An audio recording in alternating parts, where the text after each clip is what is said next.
أيها الذين آمنوا كتب عليكم الصيام كما كتب على الذين من قبلكم لعلكم تتقون صدق الله مولانا العظیم۔ محترم میاں محمد منیر صاحب، حاجی محمد دین صاحب، حاجی علم دین صاحب، ڈاکٹر محمد عمر صاحب، قاری محمد سعید صاحب، قاری محمد رمضان صاحب، عزیز میاں آفتاب صاحب اور حاضرین ذی احترام،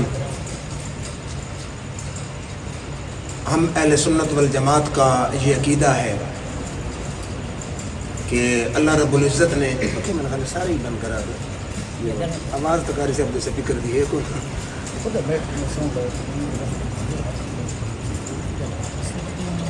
الہ العالمین نے 1,24,000 یا کم و بیش جتنے نبی و رسول آئے، سب میں ہمارے آقا و مولا مدنی تاجدار حبیب کردگار جناب محمد مصطفیٰ علیہ تحیۃ و ثنا کو سب سے بلند شان عطا فرمائی۔ جیسے تمام انبیاء میں کوئی نبی اور رسول شان میں میرے آقا کا مقابلہ نہیں کر سکتا، ایسے ہی روزے تو پہلی امتوں پر بھی فرض ہوئے تھے، لیکن جس شان سے اللہ نے ہمیں رمضان عطا فرمایا، اس قسم کے فضیلت والے روزے پہلی امتوں کو عطا نہیں کیے۔ حضور اکرم صلی اللہ علیہ وآلہ وسلم کا اپنا فرمان ہے، آپ نے فرمایا کہ رمضان کے حوالے سے مجھے 5 چیزیں ایسی دی گئیں جو پہلی کسی امت کو اللہ نے عطا نہیں کیا۔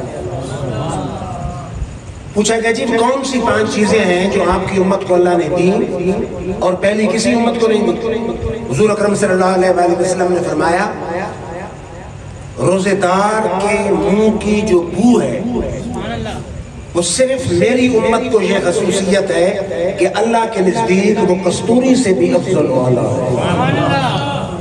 پہلی کسی امت کو یہ شرافت اور عزت اور شان نہیں دی گئی کہ روزے دار کے منہ سے آئے بو، اور اللہ فرمایا کہ میرے نزدیک یہ کستوری سے بھی افضل والا ہے۔ اب روزے دار کے منہ کی بو کستوری سے افضل و اعلیٰ ہے، اس کا مطلب کیا ہے؟ علماء نے اس کے کئی معنی بیان کیے ہیں۔ ایک اس کا معنی یہ ہے کہ جب قبروں سے روزے دار اٹھیں گے تو ان کے منہ سے ایسی خوشبو آئے گی جو کستوری سے بھی افضل و اعلیٰ ہے۔ اور دوسری میرے آقا نے فرمایا کہ رمضان کے حوالے سے میری امت کو یہ خصوصیت دی گئی کہ پانی کی مچھلیاں بھی روزے دار کے لیے دعائیں مغفرت کرتی ہیں۔ اب علماء نے کہا کہ اس کی کیا وجہ ہے کہ پانی کی مچھلیاں اس کے لیے روزے دار کے لیے دعائیں مغفرت کرتی ہیں؟ تو انہوں نے اس کا جواب دیا کہ قرآن میں اللہ نے پہلے ہی اعلان فرما دیا ہے کہ ان الذین آمنوا وعملوا الصالحات سیجعل لهم الرحمن ودا، کہ جو ایمان لائے اور اعمال صالحہ کیے ہم ان کی محبت کو کائنات کی ہر شے میں پیدا فرمائیں گے۔ کہ ایمان لا کے اعمال صالحہ کر کے دیکھ، صرف مچھلیاں نہیں، کائنات کا ہر ذرہ تو اس سے محبت کرنے پر مجبور ہے۔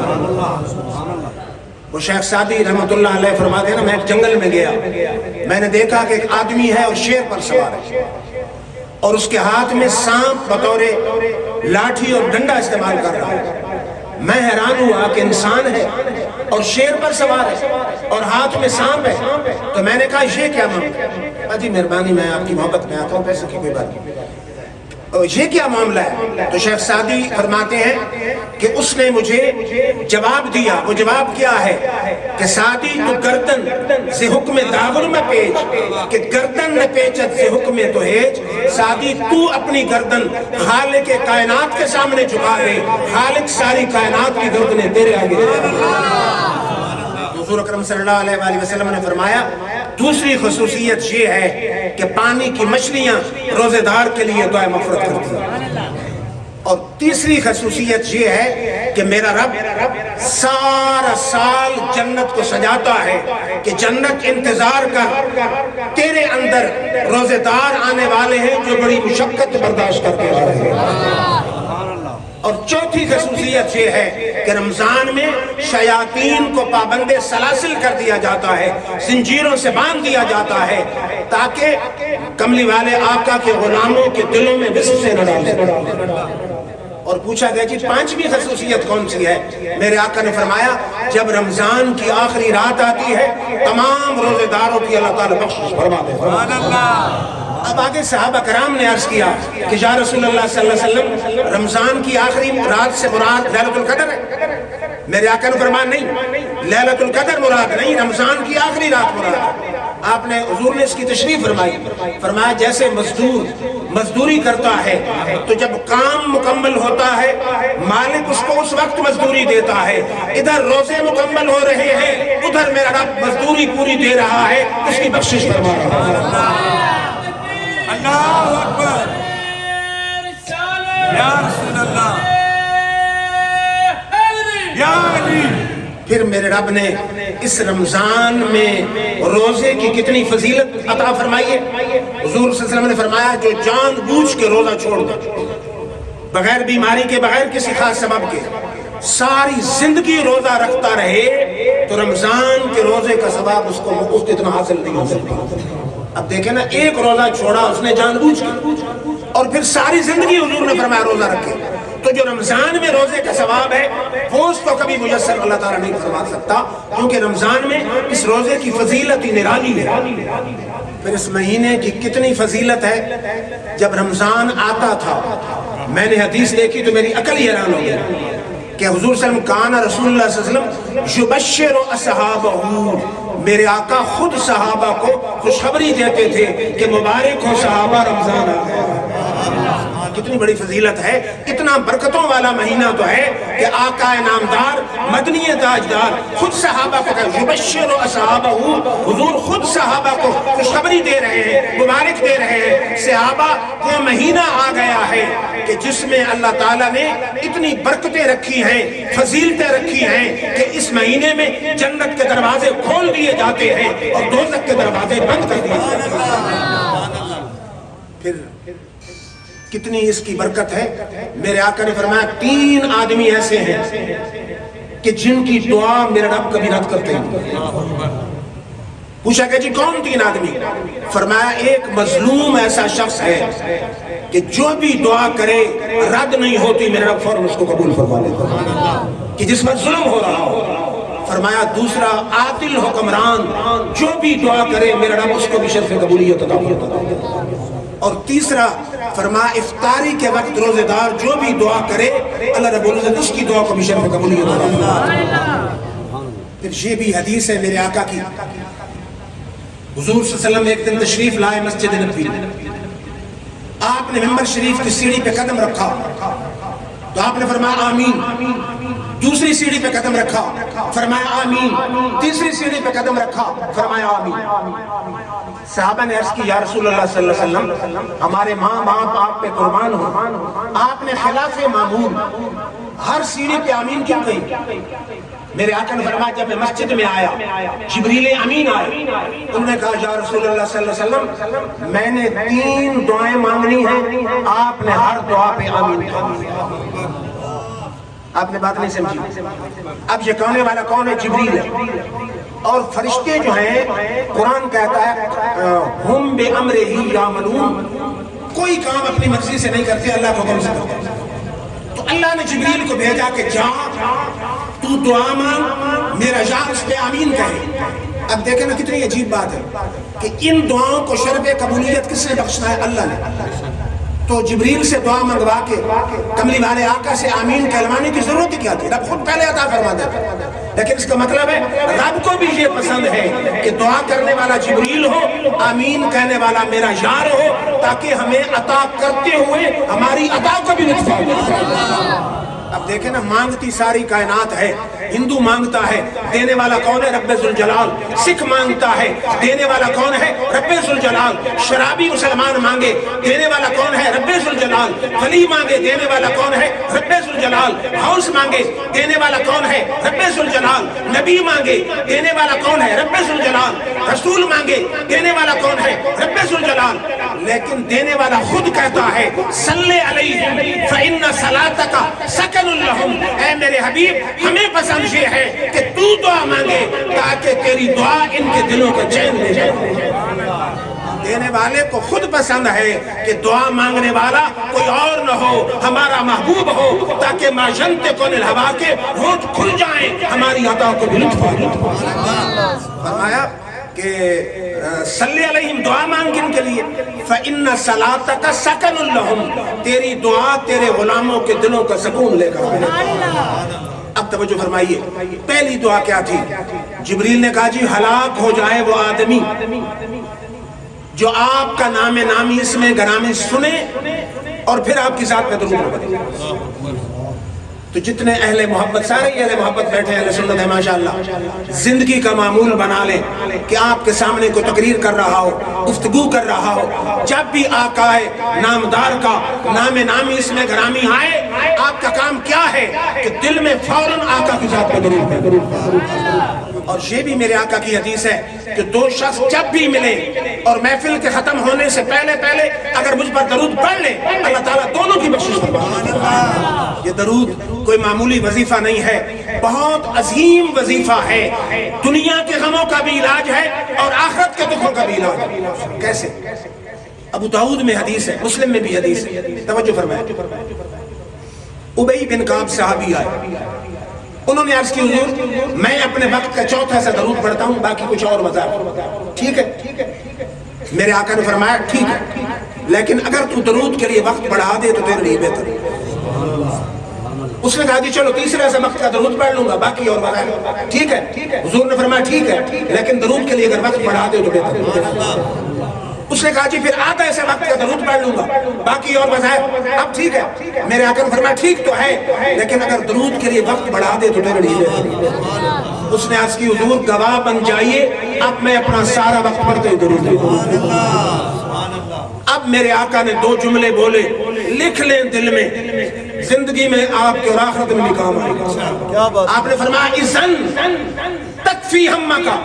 ماشاءاللہ ہمارے محبوب صاحب نے ختم کیا، ان کو بھی مبارکباد، ہمارے بڑے قریبی محبت کرنے والے ہیں۔ حضور نے فرمایا اذن تکفی ہمکا، میرے صحابی اگر اپنا سارا وقت درود پڑھتا رہے گا، تیرے غموں کے لیے درود خود کافی ہو جائے گا۔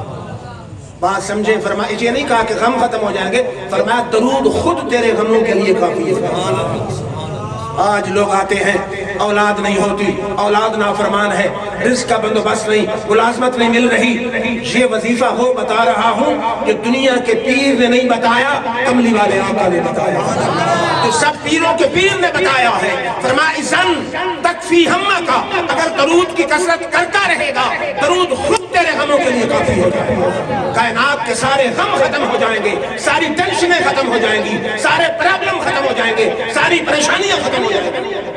ایک بات پھر فرمایا وَيُغْفَرْ لَكَ ذَنْبَكَ، میرے صحابی صرف دنیا کے غم ختم نہیں ہوں گے، رب درود کے صدقے تیرے گناہ بھی معاف کرے گا۔ اللہ اکبر، یا رسول اللہ، یا رسول اللہ، یا علی، لبیک لبیک لبیک۔ ماشاءاللہ قاری فرمان علی صاحب آئے ہیں، حافظ محمد اسلم صاحب آئے ہیں، ہمارے حاجی احمد صاحب آئے ہیں، میں سب کو خوش آمدید کہتا ہوں۔ اور رمضان مولانا اویس صاحب آئے ہیں، رمضان کی مقدس راتوں کے زندگی میں ایک دفعہ میسر ہونے پر سب کو مبارکباد کہتا ہوں۔ لیکن یہ تو زندگی کی بات ہے، خوش نصیب ہے کہ جس کو اللہ نے ایک دفعہ پھر رمضان نصیب کیا۔ اور یہ بھی ذہنوں میں رہنا چاہیے کہ رمضان تو آتے رہیں گے، نظام کائنات تو چلتا رہے گا، ہمیں کوشش یہ کرنی چاہیے کہ اس رمضان کو غنیمت سمجھیں، کیوں کہ نہ جانے اگلا رمضان ہماری زندگی میں نصیب ہوگا۔ اصل بات ہے تو عرض یہ کر رہا تھا کہ میرے آقا نے دو جملے بولے، اذن تکفی ہمکا فیغفر لک ذنبکا، میرے صحابی اگر درود کی کثرت کرے گا، درود خود تیرے غموں کے لیے کافی ہو جائے گا، اور درود کے صدقے رب تیرے گناہوں کو بھی معاف۔ اب میرے آقا سے پوچھا کہ درود کا فائدہ ثواب کیا ہے؟ فرمایا جو ایک بار درود پڑھے 10 گناہ معاف، 10 درجے بلند ہو گئے، 10 گناہ مٹ گئے۔ اور میرے آقا سے پوچھا گیا کہ جنت میں آپ کا مقام تو سب سے افضل و اعلیٰ ہوگا۔ یہ تو ایک انڈرسٹوڈ بات ہے، سمجھائی بات ہے کہ سب نبیوں سے افضل و اعلیٰ۔ راشد صاحب ماشاءاللہ محبت کرنے والے، ان کی سب صحافیوں میں بعض صحافی ہیں کہ جو ہر تقریر، ہر مذہبی جلسے کی کوریج کرتے ہیں۔ یہ تو پھر پتہ اس وقت چلے گا نا کہ سیاسی جلسوں کی کوریج کرنے والے کامیاب رہے یا مذہبی جلسوں کی کوریج کرنے والے کامیاب رہے یا میدان معاشر سے لے گا۔ اور سامنے آقا علیہ السلام تشریف فرما ہوں گے، وہاں نہ دنیا کام آئے گی، نہ ڈالر کام آئیں گے، نہ روپیہ کام آئے گا۔ اگر کام آئے گا تو تعلق محمد مصطفیٰ۔ نعرہ تکبیر، نعرہ رسالت، نعرہ حیدری، سرکار کی آمد، میٹھا کی آمد۔ تو عرض کیا کر رہا تھا؟ پوچھا کہ جی جنت میں سب سے آپ کے قریب کون ہے؟ حدیثوں میں آتا ہے کہ نچلے جنتی جب اوپر دیکھیں گے نا تو جنتیوں کے اوپر والوں کے محل یوں نظر آئیں گے جیسے ہمیں یہاں سے ستارے نظر آئیں گے، اتنا فرق ہوگا۔ اور ہمارے آقا کا مقام تو سب سے افضل و اعلیٰ ہوگا۔ عرض کیا کہ جی آپ کے قریب کون ہوگا؟ حاجی قریب ہوگا، نمازی قریب ہوگا یا غازی قریب ہوگا؟ میرے آقا نے فرمایا اکثرہم علی صلاۃً، فرمایا نہ حاجی قریب ہوگا، نہ غازی قریب ہوگا، نہ نمازی قریب ہوگا، میرے قریب سب سے زیادہ وہ ہوگا جو درود مجھ پر کثرت سے پڑھتا ہے۔ اللہ اکبر، یا رسول اللہ۔ پھر وہ ڈاکٹر اقبال کی بات ڈاکٹر عمر صاحب مجھے یاد آ رہی ہے، اس نے کہا کہ امت روایات میں کھو گئی، حقیقت خرافات میں کھو گئی۔ درود کتنے ثواب ہیں لیکن کیسا الجھایا جاہل ملاؤں نے، یہ درود نہیں وہ درود پڑھو، اذان سے پہلے نہیں بعد میں پڑھو، بعد میں نہیں فلاں ٹائم پڑھو، کھڑے ہو کے نہ پڑھو بیٹھ کے پڑھو، اذان کے ساتھ کیا تعلق ہے؟ میں نے کہا یا اللہ تو بتاؤ کس وقت درود پڑھوں، کون سا درود پڑھوں، کس حالت میں پڑھوں؟ فرمایا ان اللہ و ملائکتہ یصلون علی النبی، فرمایا صرف تم نہیں اللہ اور اس کے فرشتے اپنے محبوب پر درود بھیجتے ہیں۔ یا ایھا الذین آمنوا صلوا علیہ وسلموا تسلیما، اے ایمان والو میرے یار پر درود بھی بھیجو، سلام بھی بھیجو، اور سلام کثرت سے بھیجو۔ میں نے کہا یا اللہ کس وقت؟ فرمایا جس وقت تیری مرضی ہو، جس حال میں تیری مرضی ہو، جس جگہ تیری مرضی ہو، جو درود تیری مرضی ہو۔ فرمایا ہم نے نماز میں پڑھ تو پھر بھی قبول، الصلاۃ والسلام علیکہ یا رسول اللہ پڑھ پھر بھی قبول، جس میں صلاۃ اور سلام اکٹھے ہو جائیں تو درود مکمل ہے، اور جون سا سیگا پڑھنا تیرا کام ہے، قبول کرنا رب ذوالجلال۔ اب راشد صاحب ذہن میں سوال آتا ہے کہ ہم تو درود پڑھتے ہیں اللہم صلی اللہ محمد، اے اللہ اپنے نبی پر درود رحمت بھیج، اللہ کیا کہتا ہے؟ اللہ بھی کہتا ہے اللہم صلی اللہ، اے اللہ درود بھیج، اللہ نے کس کو کہنا ہے؟ اللہ اس طرح درود نہیں پڑھتا، اللہ ہر آن اپنے یار کے درجے کو بلند فرماتا ہے۔ اللہ فرشتوں کے سامنے اپنے یار کی خوبیاں بیان کرتا ہے، یہ حدیث کا نچوڑ ہے۔ اللہ کا درود پڑھنا یہ نہیں ہے کہ اللہم صلی اللہ محمد، ہر آن اپنے یار کی عظمت بلند کر دیتا ہے، ہر آن اپنے یار کی خوبیاں بیان کرتا ہے۔ ہم یہاں بیان کرتے ہیں تب فرشتوں کی محفل سجا کے دیا جاتا ہے۔ تو بہرحال درود اس سے بڑھ کے فضیلت کیا ہو کہ جنت کے جس محل میں آقا ہو قدموں میں غلام موجود، اور حضور کے قریب جنت ملنے کا اور بھی نسخہ ہے۔ یہ ترمذی کی حدیث ہے، میرے آقا نے فرمایا من احبنی، جس میرے غلام نے مجھ سے محبت کی، ادھر امام حسن بیٹھے تھے ادھر حسین بیٹھے تھے، فرمایا وحب ہذین، میرے ان دو نواسوں سے محبت کی، وَأَبَاهُمَا ان کی ابا علی سے محبت کی، وَأُمَّهُمَا ان کی ماں فاطمہ کا ادب کیا، فرمایا کَانَ مَعِی فِی دَرْجَتِی یَوْمَ الْقِیامَہ، جنت کے جس محل میں میں ہوں گا قدموں میں غلام۔ ایک دن ایک آدمی کہنے لگا جی حضور کی جنت تو سب سے افضل و اعلیٰ، غلام بھی ساتھ؟ میں نے کہا جو وزیر اعظم ہاؤس ہے وہ ہے تو وزیر اعظم کے لیے، لیکن کلاس 4 بھی تو ساتھ ہوتے ہیں۔ وزیر اعظم وہاں رہتا ہے بحیثیت وزیر اعظم، کلاس 4 رہتے ہیں بحیثیت غلام وزیر اعظم۔ حضور اپنی جنت میں رہیں گے بحیثیت امام الانبیاء، غلام رہیں گے بحیثیت غلام وزیر اعظم۔ پھر توجہ فرمائیے، پہلی سیڑھی پہ قدم رکھا، زندگی کا معمول بنا لیں، کسی وظیفے کی ضرورت نہیں، چلتے ہوئے، بیٹھتے ہوئے، لیٹے ہوئے، گاڑی چلا رہے ہیں، دکان چلا رہے ہیں، کوئی کام کر رہے ہیں، زندگی میں تہیہ کر لیں ہر وقت کملی والے آقا کی ذات پہ پڑھنا ہے ضرور۔ میں نے ایک تصوف کی کتاب میں دیکھا نا کہ عورت تھی تو اس کی زندگی کا معمول تھا یا رسول اللہ، ہر وقت یا رسول اللہ۔ تو جب قبر میں پہنچے اس نے کہا یا رسول اللہ، فرشتوں نے کہا اس سے سوال و جواب کی ضرورت ہے۔ تو زندگی کا معمول و درود ہر وقت چلتے ہوئے، باوضو ہو، ویسے نور اللہ نور تو یہ ہے نا کہ مسجد میں بیٹھا ہو، صاف کپڑے ہو، خوشبو لگی ہو، جالیوں کا سبز جالیوں کا تصور ہو اور پھر درود پڑھ دو، یہ تو افضل و اعلیٰ ہے۔ لیکن اگر وضو نہ بھی ہو، زبان پاک ہے، چل رہے ہیں، گاڑی چلا رہے ہیں، دکان چلا رہے ہیں، کہیں بھی مصروف ہیں، جو فارغ وقت ملتا ہے اس میں کیا کریں؟ اپنے آقا کی ذات پر درود پڑھتے ہیں۔ دوسری سیڑھی پر میرے آقا نے قدم رکھا تو جبریل نے کہا جی ہلاک ہو جائے وہ آدمی جو والدین میں سے دونوں کو یا ایک کو پائے اور ان کی خدمت کر کے جنت نہ سکے۔ اب یہ بھی ذہنوں میں لکھ لیں، صرف دین یہ نہیں ہے کہ داڑھی رکھ کے نماز پڑھ لیں بس انسان جنت کی ٹکٹ ملتی ہے۔ حقوق و فرائض اسلام ایک جامع نظام مہیا کرتا ہے، صرف نماز روزے کی بات نہیں کرتا اسلام، زندگی کے ہر لمحے گوشے اور دشمنوں کے حقوق بھی اسلام بیان کرتا ہے۔ اپنے باپ ماں کے حقوق تو بعد کی بات ہے، دشمن کے حقوق بھی بیان کرتا ہے۔ ویسے تو حقوق بیوی کے بھی ہیں، بچوں کے بھی ہیں، پڑوسی کے بھی ہیں، رشتہ داروں کے بھی ہیں، لیکن میرے رب نے سب سے زیادہ اہمیت اگر عطا فرمائی ہے تو والدین کے حقوق عطا فرمائی۔ فرمایا وَقَضَىٰ رَبُّكَ أَلَّا تَعْبُدُوا إِلَّا إِيَّاهُ وَبِالْوَالِدَيْنِ إِحْسَانًا۔ علماء کہتے ہیں کہ رب فرماتا ہے کہ میرے سوا کسی کی عبادت نہ کرو۔ اب عقل چاہتی ہے کہ آگے کیا ہو؟ روزہ رکھو، حج کرو، زکوٰۃ دو، لیکن جہاں میرے رب نے اپنی عبادت کا ذکر کیا ساتھ ہی فرمایا پھر والدین کے ساتھ اچھا سلوک کرو۔ اور کم از کم 5 حکم میرے رب نے بشک وقت نازل فرمایا۔ فرمایا اما یبلغن عندک الکبر احداہما او کلیہما فلا تقل لہما اف۔ تیری زندگی میں دونوں بوڑھے ہو جائیں یا ایک بوڑھا ہو جائے، فرمایا خبردار انہیں اف نہیں کہنا۔ اف سمجھتے ہیں نا، کوئی بندہ بات کرے بندہ کا اف۔ اب خود سوچیں جب انہیں اف کہنا منع ہے تو گالی دینا جائز ہوگا، ڈانٹنا جائز ہوگا، جھڑکنا جائز ہوگا، ڈنڈے مارنے جائز ہوگا۔ فرمایا فلا تقل لہما اف، انہیں اف نہ کہنا، ولا تنہرہما، جھڑکنا بھی نہیں ہے، وقل لہما قولا کریما، نرمی کے ساتھ ان کے ساتھ بات کرنی ہے۔ فرمایا وَخْفِضْ لَهُمَا جَنَاحَ الذُّلِّ مِنَ الرَّحْمَةِ، اور عاجزی کے بازو ان کے سامنے پھیلا دینا۔ بات میرے رب نے ختم نہیں فرمائی، فرمایا صرف عاجزی، انکساری، بدتمیزی نہ کرنا یہ کافی نہیں ہے۔ کل پھر میری بارگاہ میں تم نے کہنا رب ارحمہما کما ربیانی صغیرا، یا اللہ میرے والد والدہ نے جیسے بچپن میں مجھ پر شفقت کی ہے، قبر اور حشر میں تیرے حوالے ہیں، تو ان پر مہربانی فرما۔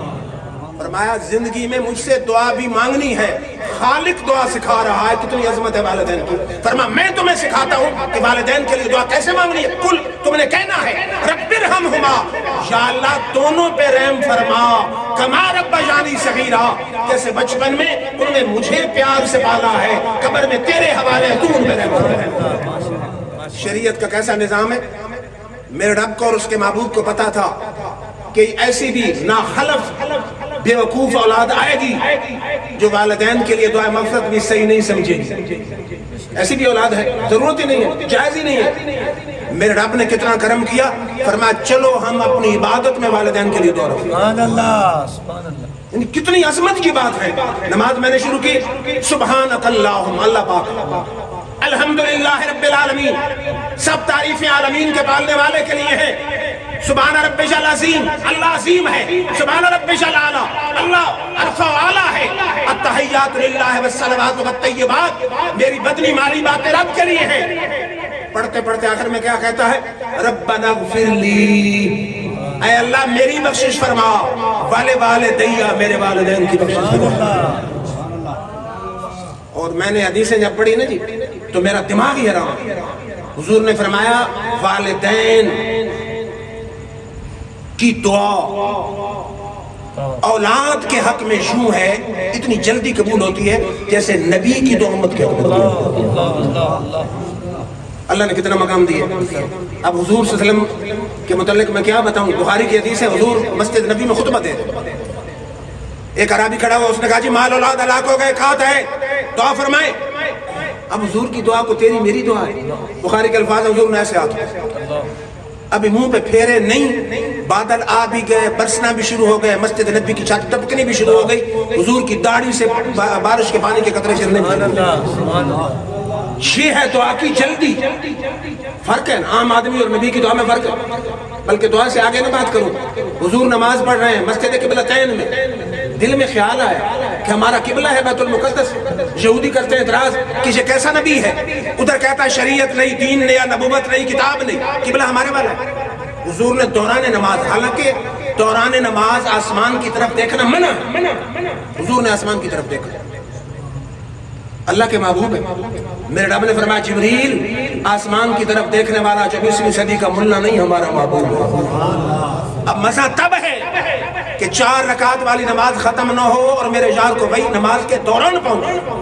نماز کے دوران جبریل آ گیا، اس نے کہا قد نرا تقلب وجہک فی السماء فلنولینک قبلۃ ترضاها، میرے حبیب آج ہم تیرا چہرہ بار بار آسمان کی طرف پھرتا دیکھ رہے ہیں، جو قبلہ تمہیں پسند ہے وہی قبلہ ہمیں پسند ہے۔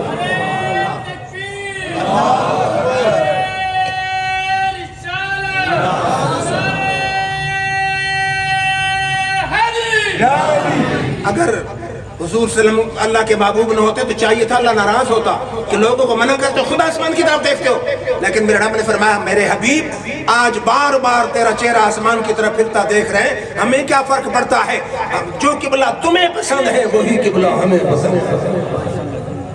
پھر میرا چشتی صاحب ذوق ہے، ہمارے ماشاءاللہ علماء کی کثیر تعداد بیٹھی ہے، ڈاکٹر اقبال آیا، اس نے کہا کہ تور موجے از غبار خانش، کعبہ را بیت الحرم کا شانش، تور تو میرے آقا کے رستے کی گرد ہے، کعبے کا کعبہ محمد عربی کا گھر ہے۔ اردو شاعر آیا، اس نے کہا تیری عظمتوں سے ہوں بے خبر، یہ میری نگاہ کا قصور ہے، تیری راہ گزر پہ قدم قدم کہیں کعبہ ہے کہیں دور ہے۔ پھر اردو بھی اردو ہے، فاروق صاحب پنجابی بھی پنجابی ہے، وارث شاہ کی زبان، گل شاہ کی زبان، خواجہ فرید کی زبان، پنجابی کا اپنا ٹیسٹ ہے۔ پنجابی شاعر ہے، اس نے کہا پانی لوڑ دیتا محبوبہ تیرے حکمے کھڑتے سکابہ موڑ دیتا۔ بات تو بڑی ہے نا کہ رخ بدلے اور اب قبلہ بدل دے، تو حضور صلی اللہ علیہ وسلم کا کتنا مقام ہے۔ حضور نے چہرہ بدلا، رب نے فوراً جبریل بھیجا کہ ابھی اب توجہ میری طرف رکھے نا، حضور جہاں کھڑے تھے صحابہ پیچھے منہ کر کے فرمایا ابھی رخ بدلی، حضور وہاں سے چل کے یہاں رخ ادھر کر لیا۔ اب پیچھے بھی قدمات بندیال کے کوئی بریلوی تو بندی اہل حدیث نہیں کھڑے تھے، ابو بکر صدیق کھڑے تھے، عثمان غنی کھڑے تھے، علی شیر خدا کھڑے تھے، حضرت زبیر کھڑے تھے، طلحہ کھڑے تھے، بلال کھڑے تھے، جبیر کھڑے تھے، عشرہ مبشرہ کھڑے تھے۔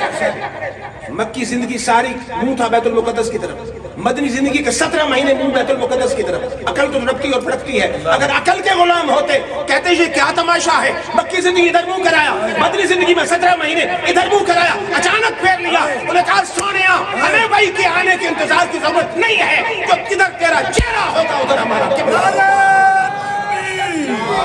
نعرہ رسالت، نعرہ حیدری۔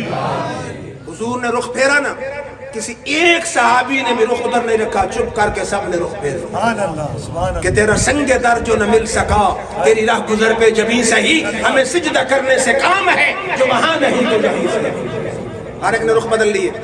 میں نے کہا یا اللہ یہ تو نے کیا کیا؟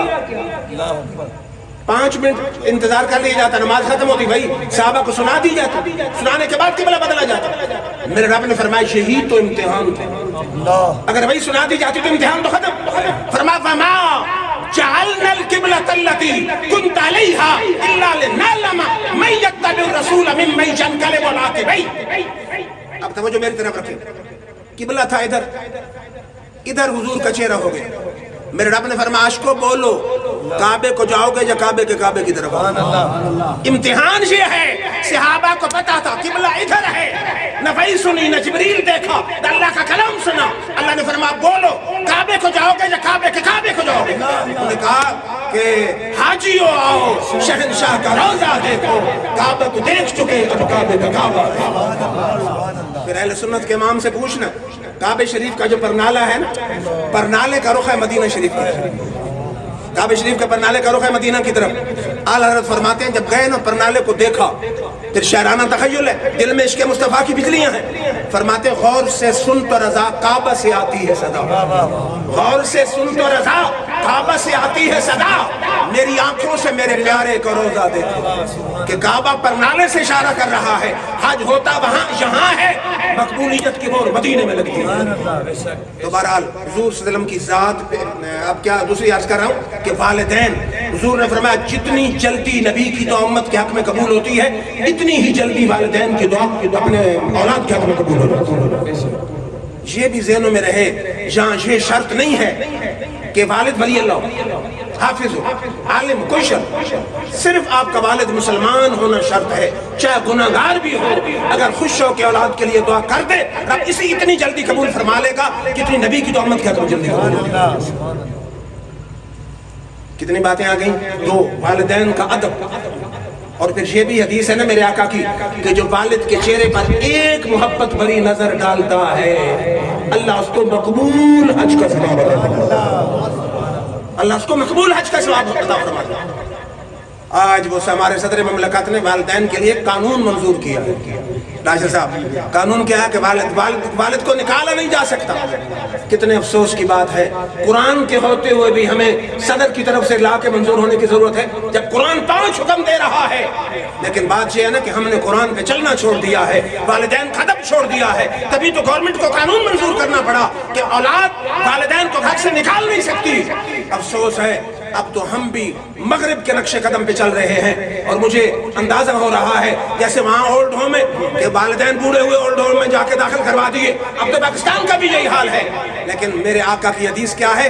فرمایا والد کے چہرے پر ایک محبت بھری نظر بیٹا ڈالے رب بیٹے کو مقبول حج کا ثواب عطا فرما دے، رب بیٹے کو مقبول حج کا ثواب عطا فرما دے۔ اور اگر والد ہو گیا ہے فوت، حضور نے فرمایا جو بیٹا ہر جمعے والد کے قبر کی حاضری دے اللہ فرماتا ہے فرشتوں اس کی زندگی کے پچھلے گناہ معاف کر دو، بیٹے کی زندگی کے پچھلے گناہ معاف کر دو، اور اس کا نام بھی والدین کے ساتھ اچھا سلوک کرنے والوں کی لسٹ میں درج کر دو۔ کتنی باتیں آئیں؟ 2۔ اب تیسری سیڑھی پہ میرے آقا نے قدم رکھا، جبریل نے کہا جی ہلاک ہو جائے وہ آدمی، دل کے کان کھول کے ذرا میری بات سنیں، حضور نے جبریل نے کہا جی ہلاک ہو جائے وہ آدمی جو رمضان کو پائے اور اللہ سے اپنے گناہوں کی بخشش نہ حاصل کر سکے، رمضان کو پائے اور اللہ سے اپنے گناہوں کی بخشش نہ حاصل کر سکے، وہ بھی ہلاک ہو۔ حضور نے فرمایا آمین۔ اب دیکھیں سخی تو کعبہ بھی ہے، سخی رمضان بھی ہے، کعبہ اس کے لیے سخی ہے کہ جس کے پاس کم از کم 1.5 لاکھ ہو یا کم از کم 5 لاکھ ہو حج کے لیے عمرے کے لیے جائے، لیکن رمضان وہ سخی ہے جو ہر دروازہ کھٹکھٹاتا ہے۔ اے محمد عربی کے غلام میں تیرے گھر آ گیا ہوں، اگر بخشش چاہیے کچھ آ صحیح، روزہ رکھ پھر بھی بخشش ہے، تراویح پڑھ لینا پھر بھی تیرے گناہ معاف ہوں۔ اب دیکھیں نا اللہ نے اس مہینے میں بخشش کے سمندر چلا دیے، سمندر کیسے؟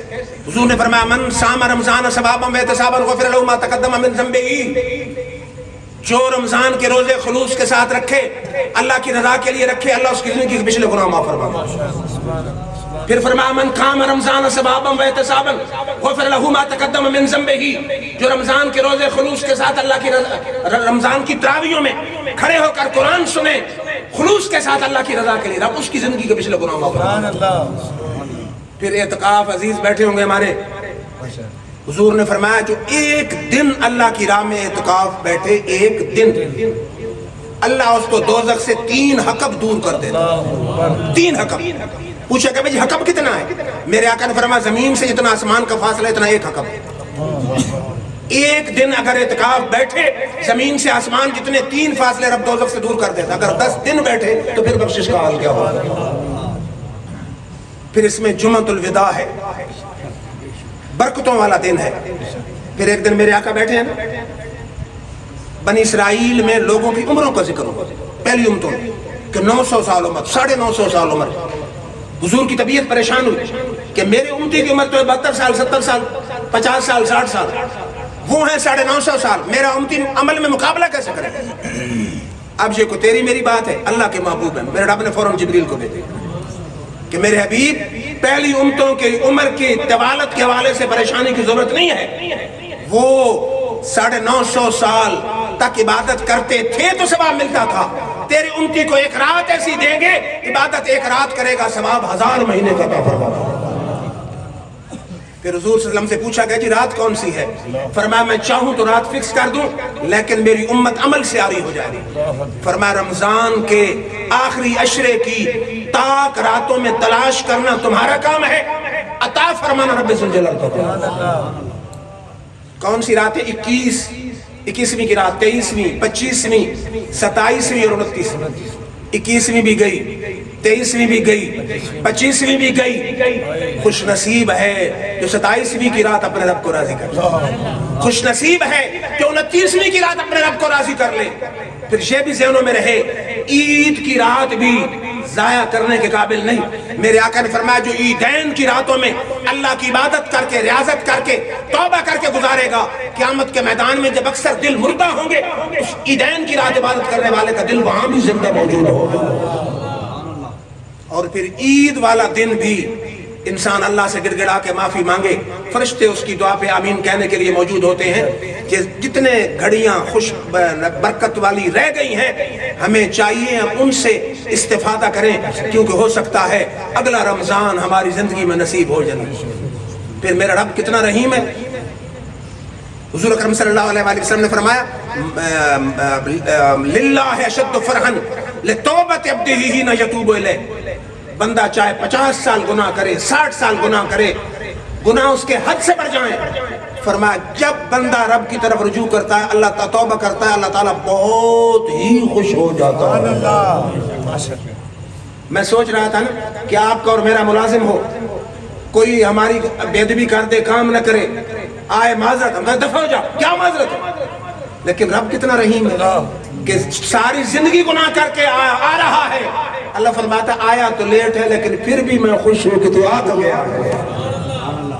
اور پھر اس امت پر میرے رب کا کرم ہے کہ 100 سال کا بوڑھا ہو، قبر میں ٹانگے ہو، وہ بھی اگر ہاتھ اٹھا دے توبہ کے لیے، میرے رب اس کی توبہ بھی قبول کرنے کے لیے دے. لیکن جو مزہ جوانی کی توبہ کا ہے بڑھاپے کا. نعرہ تکبیر، نعرہ رسالت، نعرہ حیدری. یا علی. ماشاءاللہ مفتی محمد امیر مدری صاحب ہمارے استاذ العلماء ہیں، جامعہ حقانیہ ماشاءاللہ بڑی خوبصورتی کے ساتھ چلا رہے ہیں. آپ دیکھیں نا اعتراض کرنے تو آسان ہے، کیا کر رہے ہیں علماء، کیا کر رہے ہیں، حلوے کھا رہے ہیں، لیکن ہمارا ورک بھی تو دیکھیں کہ اللہ کے فضل و کرم سے میری کوششوں سے ہم نے جھنگ سے لے کر آئے 50 طالب علم اس وقت بھی 45 سے لے کر 50 تک 4 مدرس ہیں وہاں قال اللہ قال رسول پڑھا رہے ہیں. 10 سال ہو چکے ہیں وہاں. تو اللہ کے فضل و کرم سے میں نے اپنی ذاتی جیب سے خرچ کر کے 30 مرلے دوست احباب کی محنت سے اور بلڈنگ ساری میں نے اپنی طرف سے بلڈنگ بنا کے وہاں قاری صاحب بیٹھ گئے. 30 بچے وہاں بھی قرآن کی تعلیم حاصل کر رہے ہیں. اور اس مسجد میں پرانے لوگ گواہ ہیں. 10 سال میں کوشش کرتا رہا کہ مدرسہ ہونا چاہیے. قاری صاحب گواہ ہیں. لوگ کہتے ہیں آپ قاری سعید صاحب کو نکالنا چاہتے ہیں اس لیے مدرسہ بنانا چاہتے ہیں. میں نے کہا اللہ کے بندو، قاری سعید صاحب کو نکالنا نہیں چاہتا، میں دین متین کے لیے سپاہی تیار کرنا چاہتا ہوں. 10 سال کے بعد محلے کی کمیٹی کے ذہن میں یہ بات آئی کہ ان کا مقصد اور ہے. 10 سال کے بعد قاری فضل الرحمان صاحب بیٹھے. اس وقت بھی 50 طالب علم قرآن حفظ کر رہے ہیں. 50. پھر قاری صاحب نے مجھے کہا کہ ہم درس نظامی کا شعبہ چلانا چاہتے ہیں. تو 12 میں نے کہا پر چلائیے. اب 2 مدرس اور 12 طالب علم درس نظامی کے شعبے میں پڑھ رہے ہیں. اس سال میں نے انہیں کہا ہے کہ اللہ آپ کی امداد کرے گا. آپ ایک قاری یہاں رکھ لیں, 2 سالہ تجوید کا کورس بھی اگلے سال سے شروع کر دیں. اور جیسے وہ عزیز بتا رہا تھا, ہماری تو ایک آدمی میرے پاس آیا, اس نے کہا آپ تو ہر وقت دنیا داری کے کام میں مصروف ہوتے ہیں. ہمارا ایک دوست تھا, میں نے کہا میں تو دنیا داری کا کوئی کام کرتا ہی نہیں ہوں. اس نے کہا کیسے؟ میں نے کہا میں نے نہ کوئی بھینس رکھی ہے, نہ کوئی گائے رکھی ہے, نہ کوئی بکری رکھی ہے, نہ کوئی چیز رکھی ہے, نہ میں کوئی کاروبار کرتا ہوں. میں تو 24 گھنٹے مختلف مدارس کی نگرانی ہی کرتا ہوں. یا خطابات کے پروگرام ہوتے ہیں, کالج میں سروس کرتا ہوں, وہاں سے صرف روزی کماتا ہوں. باقی جتنا وقت ہے وہ دین متین کے لیے صرف کرتا ہوں. لیکن افسوس کی بات ہے کہ اعتراض کرنے والے بیگانے نہیں ہوتے, راشد صاحب اپنے ہوتے ہیں. کیا کر رہے ہیں جی, کیا کر رہے ہیں؟ اور ہم کیا کر سکتے ہیں؟ جتنا ہم سے ہو سکتا ہے وہ تو کر رہے ہیں. لیکن آپ کمپیریزن کر لیں, دوسرے علماء بھی موجود ہیں اور دوسرے پیران عظام بھی موجود ہیں, ان کے ساتھ ہمارے کام کا کمپیریزن کریں اور پھر دیکھیں کہ اللہ کے فضل و کرم سے, بزرگوں کی دعا سے, بزرگوں کی تربیت سے ہم کسی پر احسان کے لیے نہیں, اپنی آخرت سنوارنے کے لیے کر رہے ہیں. اور اب آپ کا کیا کام ہے؟ آپ کا کام یہ ہے صرف سن نہیں لینا, کچھ کام ہو رہا ہے, دل میں تہیہ کریں. اللہ نے 4 بیٹے دیے ہیں, ایک بیٹے کو دین مصطفیٰ کا سپاہی بنا. اور دوسرے علماء کی طرح تقریروں میں کہنا کہ اپنے بیٹوں کے علم دین پڑھائیں اور خود نہ پڑھانا, خود ایچیسن کالج میں پڑھانا, یہ نہیں ہے. ایک ہی میرا بیٹا اللہ کے فضل و کرم سے درس نظامی مکمل کیا ہے, ایم اے اسلامیات کیا ہے, مفتی کورس کیا ہے, ایم فل کیا ہے, اب پی ایچ ڈی کے لیے ٹرائی کر رہا ہے. میں اگر دین کے شعبے میں رہوں تو اللہ کے فضل و کرم سے ایک بیٹا ہے. میں نے کہا مر تو جانا ہے, دنیا یہ نہ کہے چلو جان چھوٹ گئی. مخالفین انشاءاللہ میرے بعد بیٹا بھی موجود ہے جو دین مصطفیٰ کو اسی طرح سے پائی. تو آپ سے بھی یہی اپیل ہے کہ آپ بیٹے کو گورنر بنا دیں, وزیر اعلیٰ بنا دیں, صدر مملکت بنا دیں, منسٹر بنا دیں, ایم اے بنا دیں, ایم پی اے بنا دیں. اللہ کی قسم مرنے کے بعد کوئی فائدہ نہیں ہوگا. اگر فائدہ ہے حافظ قرآن بیٹے کا فائدہ ہے, جو عالم دین بیٹے کا فائدہ ہے. کم از کم قرآن پڑھائے گا, حدیث پڑھائے گا, خطاب کرے گا, تو آپ کو آٹومیٹک آپ کی قبر میں ثواب اللہ تعالیٰ داخل فرماتا رہے گا. اور ہمارے بعض آپ کہتے ہیں وہ جی دین پڑھائیں تو پھر روزی کا کیا ہوگا؟ اب تو اللہ کے فضل و کرم سے ہمارے جتنے مدارس ہیں, چونکہ میں خود پروفیسر رہا ہوں, ہم نے ساتھ پہلی سے لے کر بی اے تک سکول کی تعلیم کا بھی بندوبست کیا ہوا ہے. اور ہمارے جو فارغ التحصیل ہیں, یعنی تنظیم 8 سالہ سلیبس جو ہم پڑھاتے ہیں, گورنمنٹ پاکستان اس پر باقاعدہ سرٹیفکیٹ دیتی ہے کہ یہ ایم اے اسلامیات اور ایم اے عربی کے برابر ان ہماری ڈگری کو گورنمنٹ مانتی ہے. اور اس پر لیکچرار بھرتی ہوتے ہیں, سکولوں میں عربی ٹیچر بھرتی ہوتے ہیں, دوسرے ٹیچر بھرتی ہوتے ہیں, اور نائب خطیب, نائب صوبیدار رینک پر آرمی میں بھرتی ہوتے ہیں. ان سب شعبوں میں اللہ کے فضل و کرم سے ہمارے علماء سے آپ لسٹ لے سکتے ہیں کہ ہمارے طالب علم جو فارغ التحصیل ہوئے ان سب شعبوں میں پہنچ چکے ہیں. کوئی ایک شعبہ نہیں. تو ضروری نہیں ہے کہ آپ کے بیٹے امام مسجد بنے, فوج میں نائب خطیب کی سیٹ پر جا سکتے ہیں, عربی ٹیچر بھرتی ہو سکتے ہیں, پروفیسر بھرتی ہو سکتے ہیں. لیکن میری اپیل کیا ہے, آج کی رات کا پیغام بھی یہی ہے کہ ایک بیٹے کو دین مصطفیٰ کا سپاہی بنا دیں تاکہ مرنے کے بعد آپ کے لیے صدقے جاریہ کا کام کر رہا ہو. مجھے ایک دوست نے بتایا نا کہ غلام دستگیر لک ہے, M N A M P رہے ہیں پیپلز پارٹی کے دور کے, ایک ہی ان کا بیٹا ہے, انہوں نے اس کو عالم دین بنایا اور مدرسے بنائے ہیں. کسی نے کہا کیوں یہ کیا کیا ہے, بیٹے کو عالم دین بنا دیا. پر اس نے کہا کہ اگر مجسٹریٹ ہوتا, ڈی سی او بن جاتا, ڈی پی او بن جاتا تو کیا ہوتا, پیسہ میرے پاس ہے, میں نے اس کو عالم دین بنایا ہے تاکہ قبر کی روشنی کا بھی انتظام ہو جائے. اگر وہ اپنی قبر کی روشنی کے انتظام کے لیے بیٹے کو بڑھا سکتا ہے تو آپ بھی بیٹے کو بڑھائیں. بہرحال یہ رمضان مشہور ہے نا کہ سخی, ڈاکٹر عمر صاحب سخی کوئی چیز تقسیم کر رہا ہو نا, جھولی میں ہو کوئی مٹھائی کے ٹکڑے یا کوئی چیز, جب آخری وقت آتا ہے تو جھولی انڈیل دیتا ہے. اب رمضان ہم سے جدا ہونے والا ہے, اپنی جھولی انڈیل دینے والا ہے. لیکن بات وہی ڈاکٹر اقبال والی ہے کہ رمضان کہہ رہا ہے ہم تو مائل بکرم ہیں, کوئی سائل ہی نہیں, راہ دکھائیں کسے, کوئی راہ رب منزل ہی نہیں. لیکن شرط یہ ہے آئیے, اور اس امت کی توبہ پہلی امتوں سے بہت آسان ہے. موسیٰ علیہ السلام کی امتیوں نے جب بشرے کی پرستش کی, میرے رب کی ناراضگی آئی, امت نے کہا جی توبہ کرتے ہیں. اللہ نے فرمایا توبہ آسان نہیں, تلواریں لے کر ایک دوسرے کو قتل کریں, جو قرآن کا واقعہ ہے. چنانچہ تلواریں لے کر موسیٰ علیہ السلام کی امتیوں نے ایک دوسرے کو قتل کرنا شروع کیا. بعض قرآن اتنے تک ہے, مفسرین آئے, انہوں نے کہا 72,000 مارے گئے, بعض نے کہا 12,000 مارے گئے. تب اللہ نے فرمایا بس اب توبہ قبول. لیکن ہم کس کے امتی ہیں؟ موسیٰ کلیم اللہ کے نہیں, محمد حبیب اللہ کی امتی ہیں. رب نے فرمایا ہوگا، اللہ میرے آقا نے پوچھا ہوگا میری امت کی توبہ کیا ہے؟ میرے رب نے فرمایا ہوگا تو بھی محبوب ہے، امت بھی محبوب ہے، توبہ کا طریقہ بھی بڑا محبوب ہے۔ پہلا طریقہ میرے رب نے کیا بتایا؟ فرمایا وَلَوْ أَنَّهُمْ إِذْ ظَلَمُوا أَنفُسَهُمْ جَاءُوكَ فَاسْتَغْفَرُوا اللَّهَ وَاسْتَغْفَرَ لَهُمُ الرَّسُولُ لَوَجَدُوا اللَّهَ تَوَّابًا رَحِيمًا۔ حضور کے دور میں اللہ نے کیا کہا کہ تیرا امتی نفس پہ ظلم کر بیٹھے، کیا کرے؟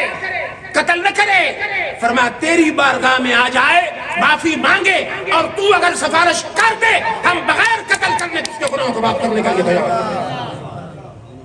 پھر شاید کو دوست کہے کہ حضور صلی اللہ علیہ وسلم کے پاس جائے تو تب ہے، لیکن قرآن نے کہا ایک اور طریقہ بھی ہم بتا دیتے ہیں۔ یہودی تھے نا موسیٰ علیہ السلام کے امتی، موسیٰ علیہ السلام کے وصال کے بعد قرآن کہتا ہے جب جنگ میں شکست ہونے لگتی تو کیا کرتے؟ تورات کھولتے ایسے جہاں تیرے میرے آقا کا ذکر ہوتا، وہ جگہ نکالتے۔ قرآن کہتا ہے وَقَالُوا مِن قَبْلُ يَسْتَفْتِحُونَ عَلَى الَّذِينَ كَفَرُوا فَلَمَّا جَاءَهُمْ مَا عَرَفُوا كَفَرُوا بِهِ فَلَعْنَةُ اللَّهِ عَلَى الْكَافِرِينَ۔ کہ محبوب ان یہودیوں کو نہیں دیکھتے، تیری آمد سے پہلے تیرے نام کے وسیلے سے فتح مانگتے تھے، ہم فتح دیتے تھے، جب تو آ گیا ہے تجھے پہچان رہے ہیں اور مان نہیں رہے۔ یہودی تورات نکالتے کہتے یا اللہ ویسے فتح نہیں دیتا نا، آخر زمان نبی کے نام کے صدقے فتح تھا۔ تو اللہ کیا کرتا؟ یہودیوں کی شکست کو محمد عربی کے وسیلے کے صدقے فتح میں بدل دیتا ہے۔ ہمارے علماء کہتے ہیں اگر حضور کی آمد سے پہلے یہودی تیرے نبی کے نام کے وسیلے سے فتح حاصل کر سکتے ہیں، تو تو نبی کا عاشق ہے، تو تو نبی کے نام پہ جان دینے والا ہے، تو تو نبی کی ذات میں درود پڑھنے والا ہے، تو تو نبی کا غلام ہے، تو بھی 27 کی رات 29 کی رات کہے یا اللہ میرے فاسق کے چہرے کو نہ دیکھ، میرے گناہ نہ دیکھ، محبوب کی کملی کے صدقے میرے گناہ نہ دیکھ۔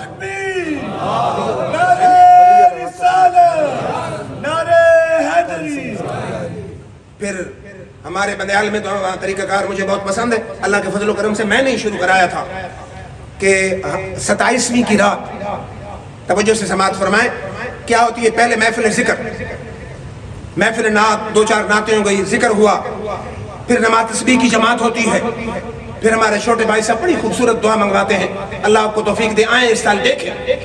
1 بجے کا وقت ہوتا ہے، مسجد یقین کریں نوجوانوں سے مکمل فل ہوتی، رات کا 1 بجے 27ویں کی رات، رمضان کے گزرتے ہوئے رمضان کی آخری گھڑیاں، پھر تاک رات، برکتوں والی رات، اور اکثر علماء کے قول کے مطابق لیلۃ القدر ہوتی ہے 27ویں کی رات، اکثر وہ رات ہوتی ہے۔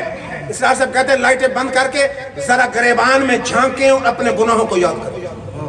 میں ممبر رسول پر بیٹھ کے کہہ رہا ہوں قسم اٹھا کے، اللہ کی قسم مسجد سے یوں رونے کی آواز آتی ہے جیسے کسی کا غریبی رشتہ دار مر گیا، آہیں نکل رہی ہوتی ہیں۔ اور ادھر میرے آقا کی حدیث ہے، فرمایا میرے جس غلام کی آنکھ سے اللہ کے خوف میں مکھی کے سر کے برابر آنسو نکل آئے، اللہ اس چہرے کو دوزخ میں حرام فرما دیتا ہوں۔ بتا رہا ہوں نا کہ اللہ کے کرم اس امت پر کتنے ہیں۔ پہلی امت قتل کر رہی ہے، یہاں حضور کے در پہ حاضری دے رہی ہے، یا گھر میں بیٹھ کے حضور کا نام کا وسیلہ پیش کر رہی ہے، اور اس سے بھی آسان ہے کہ بیٹھ کر اللہ کا ذکر کر کے کیا کریں۔ یہ بھی توبہ کا ادب ہے نا۔ اللہ تعالیٰ نے فرمایا یا ایھا الناس توبوا الی اللہ جمیعا، میرے حضور توبہ کرنا چاہو تو اکیلے نہ کرو، مل کے توبہ کرو۔ علماء کہتے ہیں مل کے توبہ کا کیا مقصد ہے کہ 1000 آدمی ہوں، ایک آدمی ہو تو اللہ اس کو ہو سکتا ہے دعا کو رد کر دے، 1000 ہوں سب ہاتھ اٹھا رہے ہوں، میں گناہگار، یہ گناہگار، یہ گناہگار، کوئی ایک تو ایسا اللہ والا ہوگا کہ جس کے اٹھے ہوئے ہاتھوں کا صدقے رب سب کی دعا کو قبول کرے۔ پہلا ادب کیا ہے کہ مل کے توبہ کریں۔ دوسرا ادب کیا ہے؟ فرمایا والذین فعلوا فاحشۃ او ظلموا انفسهم ذکروا اللہ، اللہ کا ذکر ہے تو نماز تسبیح بھی اللہ کا ذکر ہے، کلمہ شریف کا ذکر، اللہ کا ذکر بھی ہو چکا ہوتا ہے۔ پھر جب گناہ یاد کرتے ہیں تو آہوں کی آواز آ رہی ہوتی ہے، پوری مسجد گونجتی ہے، اور حضور کا فرمان ہے، ایک صحابی نے کہا جی ایک طرف ایک گناہگار کی آہ ہو، دوسری طرف اللہ کے ذکر کرنے والے کی آواز ہو تسبیح کی، رب کون سی بات پسند کرتا ہے؟ فرمایا رب کو ایک عبادت گزار بندے کی تسبیح کی آواز کی نسبت گناہگار کی آواز زیادہ پسند ہے۔ تو آہوں کی آواز، رمضان کی آخری گھڑیاں، پھر وہ جب وسیلے پیش کر کے دعا کرتے ہیں، اللہ کی قسم میرا دل گواہی دیتا ہے کہ سب کی بخشش ہوگی۔ اور پھر دوسری بات ہے، وہاں وہ دعا مانگ رہے تھے نا قاری صاحب، میاں صاحب، تو میرے ذہن میں خیال آ رہا تھا ایک اللہ کے ولی تھے نا، تو انہیں کسی نے بتایا کہ آپ کے محلے میں ایک فاحشہ عورت ہے، وہ تو بدکاری کر رہی ہے، ایک رات وہ اللہ کے نیک بندے پہنچ گئے. اس نے کہا کہ آج میری بکنگ ہے, پیسے لے. تو اپنی رات کے اس نے لے لیے. فرمایا بات میری ماننی ہے, غسل کر, نئے کپڑے پہن, اور میں اس مسلح پہ بیٹھا تو اس مسلح پہ بیٹھ گئی. اس مسلح پہ بیٹھ گئی. عرض کی یا اللہ, بدکاری چھڑا کے, غسل کروا کے, نئے کپڑے بدلوا کے مسلح پہ بٹھانا میرا کام تھا, دل کی دنیا کو بدلنا تو تیرا کام ہے. تو اسی وقت اس نے توبہ کر لی. تو میرے دل میں خیال آ رہا تھا, وہ بدیال کی بات کر رہا ہوں, کہ جب دعا ہو رہی تھی لوگ آہیں بھر رہے تھے اور آنسوؤں سے دامن تر ہو رہے تھے, میرا دل یہ کہہ رہا تھا یا اللہ آج ہم نے بھی تیرے اس ولی کی سنت پہ چلتے ہوئے نوجوانوں کو دنیا داری کے کاموں سے ہٹا کر مسجد میں لا کر وضو کروا کے مسلح میں بٹھا کے آنسو بہا دیے ہیں, اب ان کے دل کی دنیا کو بدلنا تو تیرا کام ہے. اس لیے آپ 27ویں کی رات اگر نہیں ہے پروگرام, تو آج اس دفعہ پروگرام کاری صاحب سے گزارش کروں گا پروگرام ہو, لمبی دعا ہو, اور کو عاجزی انکساری سے دعا کرنے والا ہو, اور ہر آدمی کوشش کرے کہ اللہ کے خوف میں آنکھ سے آنسو چلے. اور پھر اس آنسو کی قیمت تو میرے آقا سے پوچھو نا, حضور کو پتا تھا زمیندار بھی میرے امتی ہیں. فرمایا صحابہ تھن, جانور کے تھن سے دودھ دو لیا جائے, واپس تھن میں جا سکتے؟ انہوں نے کہا جی ناممکن. فرمایا جانور کے تھن سے دوا ہوا دودھ جیسے تھن میں واپس جانا محال ہے, اسی طرح جس آنکھ سے خوف خدا میں آنسو نکلا ہے اس کا دوزخ میں جانا محال ہے. ناممکن ہے, محال ہے کہ اللہ کے خوف میں ایک آنسو بہا بھی دے, اور آنسو کتنا رومال تر ہو جائے. فرمایا مکھی کے سر کے برابر بھی آنسو نکل آئے, اس چہرے کو میرا رب دوزخ میں حرام فرما رہا ہوں. تو بات تو وہ ڈاکٹر اقبال والی ہے نا, کہ اللہ کیا کہتا ہے, ہم تو مائل بکرم ہیں, کوئی سائل ہی نہیں, راہ دکھائیں کسے, کوئی راہ رب منزل ہی نہیں. ہم نے تو بخشش کے درجہ چلا دیے ہیں اور برکتوں کے درجہ چلائے ہیں, رمضان عطا فرمایا ہے. اے میرے محبوب کا امتی, تو کچھ کوشش کر تو ہم تیری بخشش کرنے کے لیے تیار ہیں. تو اللہ تعالیٰ سے دعا ہے اللہ رب العزت سب کی حاضری کو اپنی بارگاہ میں شرف قبولیت عطا فرمائے. دعا خیر ہو. پابندی لگائی ہے ارکان کی, رکوع کی, عربی میں نماز پڑھنے کی. درود کے لیے کوئی پابندی نہیں ہے, جو درود پڑھو, جس وقت پڑھو, جہاں پڑھو, کس حال میں پڑھو, پڑھنا تیرا کام ہے, قبول کرنا. درود ابراہیم